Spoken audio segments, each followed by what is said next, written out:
Has this ever happened to you? Have you ever worked on a project and after completing it told yourself it's the best thing that you've ever made?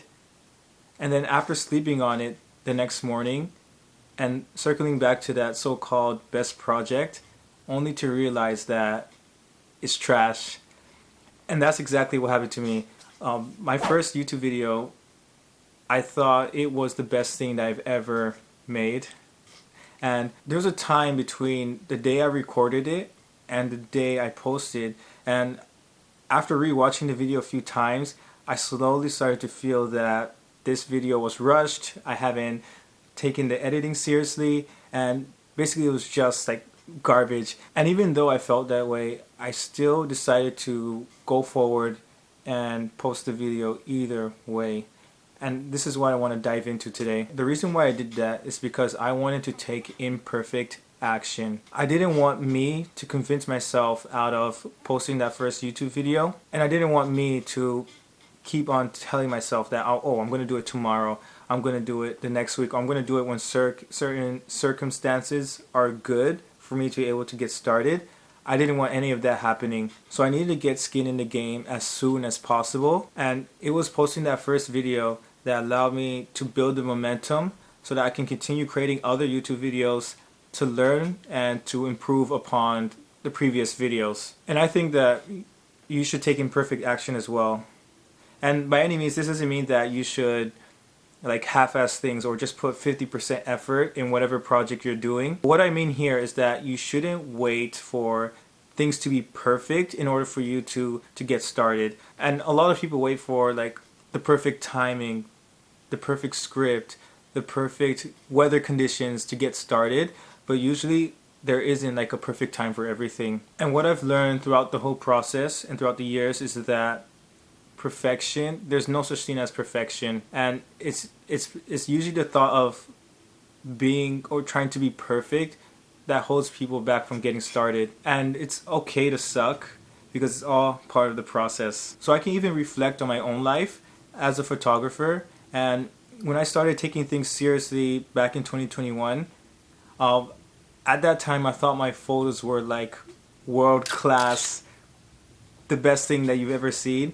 But fast forward today, of course, and looking back at the photos I've taken back in 2021 and compare them to the ones I take today, I can honestly say that they're trash. And that isn't necessarily a bad thing, because one, it shows that I have grown a lot from when I started to the photos I take today, and two, it shows that who I was back in 2021, even though my work wasn't the best, but it did lay the foundation for growth to lead to who I am today.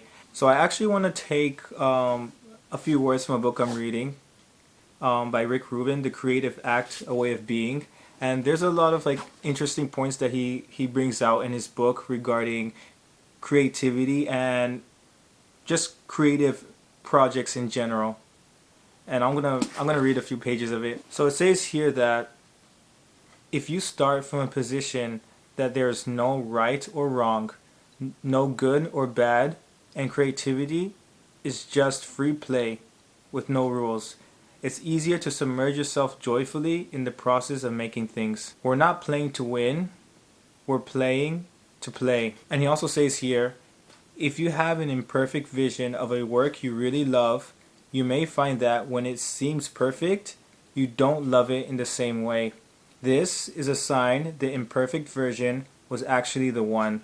The work is not about perfection. So after reading Rick Rubin's book, I came to realize that there was the ego part of me that told me the first video that I've created was not the best, imperfect, garbage.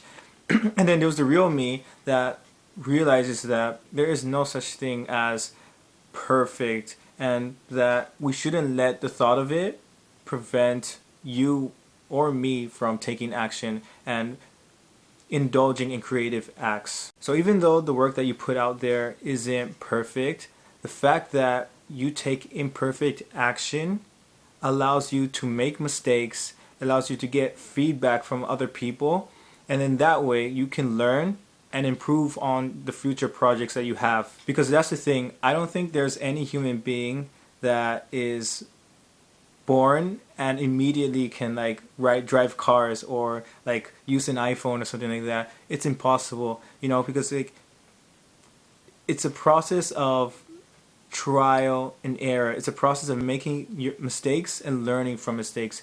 That is how we improve. And the only way to start the process of improvement is by taking imperfect action and not worrying about things being perfect. So that's all I have to say in today's video.